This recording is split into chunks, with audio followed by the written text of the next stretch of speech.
শুভ সকাল বন্ধুরা। আজকে আমার সকালটা একটু দেরিতেই শুরু হয়েছে। যাই হোক, আমার এই মিষ্টি ব্লগে তোমাদের স্বাগত। এদিকে দেখো, মা এখন ডিম সেদ্ধ করে ডিমগুলো ছাড়াচ্ছে। আজকে ডিমের ঝোল হবে। এখানে দুটো ডিম, কারণ হচ্ছে বাবা খাবে না, তাই এখানে দুটো ডিম মায়ের আর আমার। তাই দেখো, মা এখানে ডিমগুলো সেদ্ধ করে এখন ছাড়িয়ে নিচ্ছে। আজকে আকাশটা বেশ পরিষ্কার আছে, রোদ দিয়েছে, ভালো লাগছে। কদিন ধরে তো বৃষ্টি হয়ে যাচ্ছিল একটানা, আজকে রোদ দিয়েছে।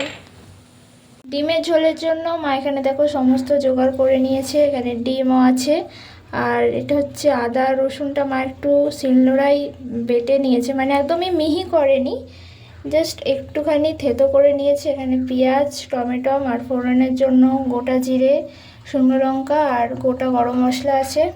আর এই কাঁচা লঙ্কাটা দেখছো, এটা মা ফোটার সময় দেবে, কারণ কাঁচা লঙ্কার একটা আলাদা স্বাদ হয়, তরকারি খেতে খুব ভালো লাগে। তো দেখো, এখানে সমস্ত জোগাড় করে নিয়েছে। এদিকে মা এখন ডিমটা ভাজছে। ডিমের ঝোলের জন্য ডিমটা আগে ভেজে দিচ্ছে। এই যে দেখো, ডিম ভাজা হয়ে গেছে, এখন পেঁয়াজটা ভেজে নিচ্ছে লাল লাল করে।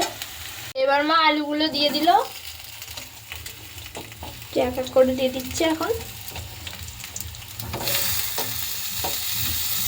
এখন কড়াইয়ের মধ্যে টমেটোটা দিয়ে দিচ্ছে মা। এখন মা জল দিয়ে দিচ্ছে, পরিমাণ মতো নুন আর পরিমাণ মতো হলুদ দিচ্ছে। আগে একবার দিয়েছে, আর একটু দিয়ে দিল।